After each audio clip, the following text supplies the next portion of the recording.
Hello everyone, welcome back to a brand new video. Hope you guys are all doing well. In today's video, look, it's an international break. There's not much to talk about in regards to Arsenal. So I'm just going to make a video. In this video, I'm going to be rating every single transfer Arsenal have made this summer window and basically just giving the transfer window an overall rating. So yeah, let's get started. Now, the first one, Zubimendi, Martin Zubimendi. Now, this deal was wrapped up, if you remember.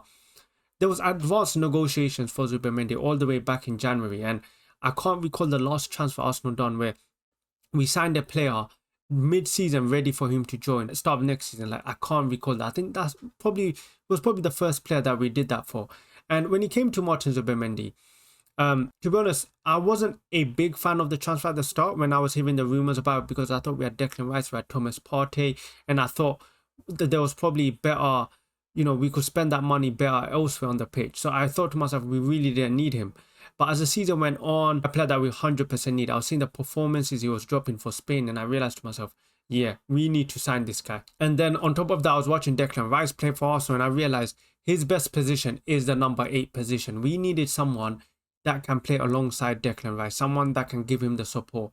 We had that in Jorginho, but the case with Jorginho was getting old, and we needed someone to replace Jorginho, someone that has a similar mold to Jorginho, being able to build up from the back, someone who can set the tempo, an intelligent player, and someone who's good defensively. Because Jorginho, as good, as smart as he is, when he used to come on transition, Jorginho wasn't the best. Like, he can't press like that, and in terms of transition, he's just going to leave too many gaps because he wasn't the fastest. So we needed someone that can cover that. For me, that's when I was watching Zubimendi play for Spain, I realized this is the perfect player. This for me is a brilliant signing for Arsenal. He gives us everything. He's 26 years old. He's in his prime age, and he rejected so many clubs for Arsenal. He rejected Real Madrid. Despite Real Madrid trying to hijack the move last minute, he rejected Liverpool. Make no mistake, this guy was in demand. Like, this guy is a top player, and I'm so happy he's playing for Arsenal. He started the season a bit slow, but I'm 100% sure as the season go on, you will see his quality shine through. He's such an intelligent player, and for someone who's not the tallest, or in terms of physically, he's so good at reading the game. Arteta has talked about multiple times. He's so good defensively. At periods of the game, I've been seeing this guy play as a centre back, and he's very direct with his passing. So he will play a massive part for Arsenal this season. If we are going to do well, Martin Zubimendi will 100% be a part of it. You see the way he demands for the ball in risky position. He never hides away from the ball. So for me, Martin Zubimendi is a brilliant signing. Now, the next signing is Kepa, which we signed for £5 million. For me, there's not much to talk about. It's a good price, £5 million, Premier League proven player. Yeah, let's move on. Norgard. Now, this signing, it was clear this was, of course, another replacement for Thomas Partey and Jorginho. And this was a good signing, like £50 million. He looked good in pre-season, but unfortunately, he has been having a lot of injury issues. He's been injured, I think, throughout the whole season already. He's not played any games. But yeah, if he stays fit, it's going to be a good signing. £50 million, you can't complain. He's played in the Premier League, he has Premier League experience, and he will be very important in terms of our depth. So yeah, it's hard to say, it's hard to really judge this signing right now, because we need to see him play for Arsenal. Like, we've seen him play for Brentford, but we need to see how he does for Arsenal. So yeah, it's just our luck. We sign in someone new, this guy doesn't get injured, comes for Arsenal, gets injured. So our luck for injuries, very, very bad. Now, the next signing is Mosquera. Now, this signing came out of the blue, to be honest. And I'll be honest with you, I didn't know much about Mosquera. I didn't even hear about Mosquera until we signed him. But I've seen, his stats, and he is a very experienced player. For how young he is, he's played a lot of games. And you saw his performance against Liverpool. Big performance at Liverpool. He comes in at Anfield after Saliba gets injured, gets dropped in. No, he didn't even start the game, so he was straight dropped in, and it didn't even look like we were missing Saliba. And it was just a testament to how good Mosquera was. Like, and he was such a calm player. He's so young, but he has so much experience. And the Valencia fans, they were so upset with Mosquera leaving for such a low fee. I think we signed it for around 30 million euros or whatever, 30 million pounds. And a lot of Valencia fans were very upset why they couldn't get a fee for him. And he was a huge miss for Valencia. But he's a big addition for Arsenal. He's a player that looks ready. He looks ready to compete for the first 11. You see in some interviews, he knows that he wasn't going to get starting 11, but he's happy to fight. And that's what we need at Arsenal. Players that are ready to fight for the starting 11 position. So yeah, for me, I'm very happy with this signing. Our centre backs always get injured, so we need depth. And he's a perfect Saliba cover. So yeah, you look at already Timber, Ben White injured. So we definitely needed him. The next signing is Madueke. And now for me, when this signing did get announced, I was against. My reason for why I was against it was because of the fee and for me, just a history with supporting Arsenal in terms of the transfer window. I thought this was going to be the Arsenal's only left winger signing.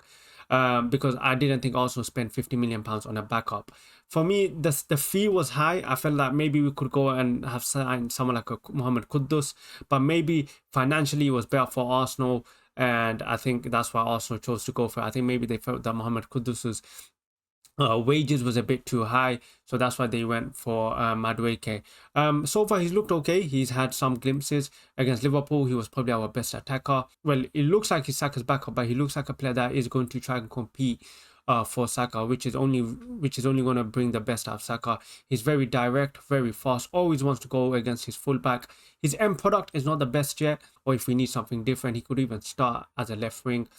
Personally, for me, I'm not a big fan of him playing on the left wing. I do think he looks way more comfortable on that right wing. You saw against Leeds, you saw against Liverpool, but he will be relied upon a lot this season. Also, this season are clearly trying to manage Saka's game time, and Madueke is going to have a big impact in that. So for me, he just needs to improve his end product. I think that was one of his criticism when he was playing for Chelsea, that his end product isn't the best.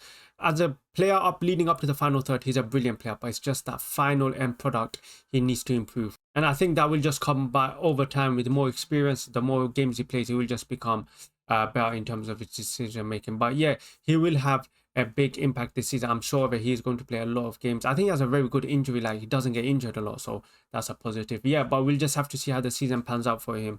The next signing is Gyökeres, and let's be honest, the most important position this summer, this whole season. Last season, we all knew what we needed. We needed a striker. It was clear. It was every week. It was Arsenal needed a striker. If Arsenal only had a striker, blah, blah, blah. I was getting bored of it. And we signed a striker. And for me, we signed the best striker on the market. Numbers, this is the best striker on the market. You look how many goals he scored. You can't argue with the numbers. And for me, I'm a fan of this signing. This is who I wanted Arsenal to sign. He may not have started the best, but to be honest, I wouldn't blame on him. I still don't think we're giving him enough service. We are just not playing to his strength. Even like I can't recall Arsenal creating any clear chances for him. Even his goal against Leeds, he created by himself. That goal came because of him. So for me, I'm a very big fan of this signing. He pushed for this signing, by the way. There was a lot of sacrifice. You look at other players like Sesko, who didn't really want to move. Like, why are Arsenal fans stuck on Sesko? There's still some Arsenal fans who are not supporting Gyökeres, which baffles me. You're supporting Sesko. You want Sesko, a player who didn't even want to join. This is a guy who, him and his agent sacrificed a lot for this move. So I just don't understand. This was a signing that every week you would hear it would be collapsing, and then it's back on, then it's collapsing, back and forth. This summer signing was draining. I can't remember the last signing that I felt so drained as an Arsenal fan, but I'm so happy he went through. He's 27 years old. I'm going to fully support Gyökeres. He's 27 years old. He's in his prime. He's a goal machine, and as the season goes on, he will have his moments. He never seems to shy away from the game. Every game, even when he's not having the best of game, you can see this guy's constantly fighting for every last ball. And we just need to feed him more chances. Because for me, it's clear, I would say now, if we are to win the league, it's Gyökeres. He is the one that is going to get us over the line. We need to feed him. If Arsenal get the best out of Gyökeres, Arsenal will win the league. That's how confident I am in this signing. Similar to Van Persie when Man United signed him in 2013. Ferguson said, feed Van Persie and he will win you the league. Similar to Gyökeres, we feed Gyökeres, he will win Arsenal the league. That's how confident I am in terms of Gyökeres. Now, the next signing is Eberechi Eze. Now, for me, let's be honest, for a lot of fans, their most favourite signing this window. And this is what pushed our window, I would say, across the line. Coming to the start of the season, a striker and a left wing were just as equally important for me. We needed a left wing just as desperately we needed a striker. And for me, I was so adamant, if we didn't sign a left winger, we were not going to win the league. Because you look at Martinelli and Trossard, who are just simply not consistent enough. Both of them could never really start as our main left winger. We saw it last season. The left-hand side was always letting us down. We needed a clear upgrade on that left-hand side. And I was so upset when I saw that Spurs were going to sign him. At one point, it did look like Spurs was going to sign him. And I just couldn't accept an Arsenal fan like Eze, a guy who's been pushing for this move, to go play for Spurs. I just simply couldn't accept it. And suddenly we hijack the deal. I mean, the whole story of it was brilliant. Premier League experience, the quality he has, 27 years old. He's in the prime as well, similar to Gyökeres. Everything about this signing was just perfect. Arsenal fan, gets released from the academy, comes back, and yeah, it was just a brilliant story. And this is a signing for me that I believe can also help us cross the line. He should have played against Liverpool. I don't know why he didn't play, but you saw when he came on, instant impact. Instant impact. You saw an instant, like, he just floats across the pitch. He is that creative spark that Arsenal have been missing. He solves so many issues. Left wing, calm, the creative issues. He fixes so many issues. So yeah, for me, I'm so happy with this signing. The next signing is Hincapié or Hincapié. I don't know how to pronounce his name. And this was a surprise signing for me. After we signed Eze, I thought the window was done. But this was a different signing. This signing showed some ambition from the Arsenal board, the Arsenal ownership. Something that's not familiar. Like, we don't always say that. 50 million pounds or wherever it was. This is not a squad option. This is not a bench player. This is a player that wants to start in the 11. This isn't a cheap squad option that which we usually get, and we usually have to replace them in the next 2-3 years because they're simply not good enough. And it's clear what Arsenal have tried to do this window. Every stone must be unturned for Arsenal. Arsenal are trying to compete in every single competition. No matter how many injuries we have, Arsenal are clearly trying to put themselves in a position. Well, if this player is injured, guess what? Put on this player. If that player is injured, guess what? Put on this player. Arsenal's injury record is so poor. So it makes sense why we're trying to sign more players. Some people are saying it's an obligation. Some people are saying it's an option. For me, I'm just going to assume it's an obligation to buy. But if it's an option to buy, that would be an amazing deal. Like, signing Leverkusen's best centre-back as an option to buy is an amazing deal. If he doesn't do well, get rid of him. If he does well, keep him. There is no losing in terms of this deal. But I do think it is an obligation to buy. I don't think Leverkusen are that stupid to let go of one of their best centre-backs as an option to buy. No way. But yeah, for me, this is a very good signing. I guess we're gonna have to wait and see him.